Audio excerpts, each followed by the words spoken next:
commencerai par la priorité qui me semble la condition absolue pour des villes durables, en tout cas des villes bien gérées et qui permettent d'avoir des conditions de vie acceptables pour l'ensemble des populations, c'est l'administration de la ville. C'est-à-dire la capacité pour la ville, quel que soit son statut juridique, commune, municipalité, province, n'importe quoi, d'avoir les moyens de gérer son territoire, les moyens humains, donc l'administration concrètement de la fonction publique locale et des moyens financiers pour gérer, pour faire deux choses principalement, l'entretien évidemment des ouvrages, si on fait des investissements et qu'ensuite ils ne sont pas entretenus, c'est presque pire que de ne pas en faire, et puis la maîtrise et la régulation de l'ensemble de la ville pour, on va dire, organiser le territoire.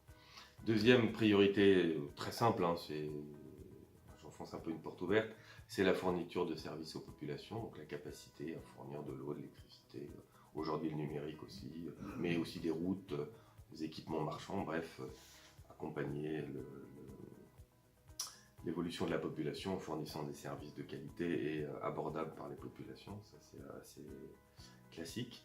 Et puis, dernière chose, là encore, l'équipement du territoire, c'est-à-dire la capacité à avoir un territoire qui est en cohérence avec les conditions géoclimatiques, prévention des risques, lutte contre les inondations, accompagnement de l'évolution du territoire. Ce qui implique là, pour le coup, des investissements, mais je reviens à la première priorité, ces investissements doivent être développés avec une capacité, en s'assurant que les villes ont une capacité de maintenir, d'opérer, d'entretenir l'ensemble de ces ouvrages.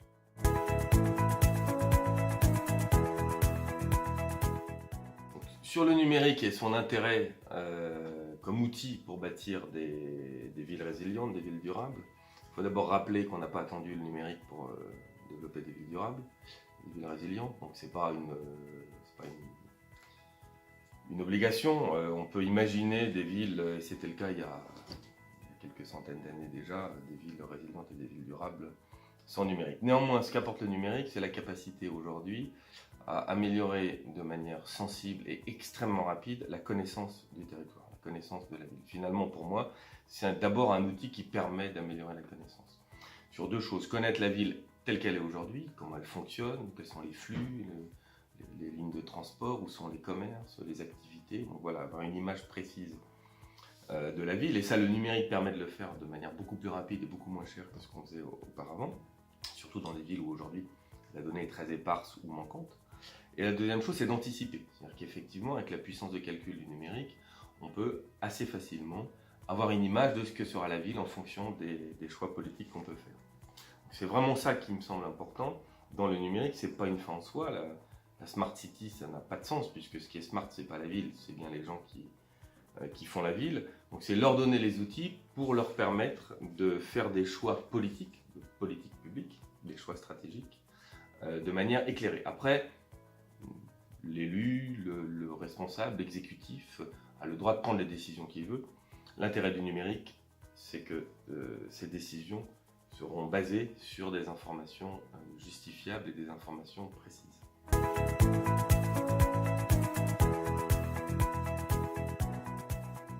Alors, le chiffre choc, en fait, c'est une série de chiffres.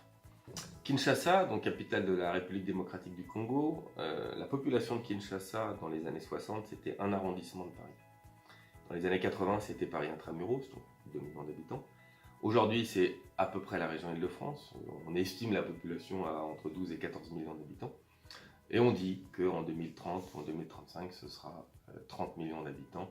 Et après, on peut encore tirer les tendances. Voilà, 30 millions d'habitants à Kinshasa dans 15 ans. Ça me semble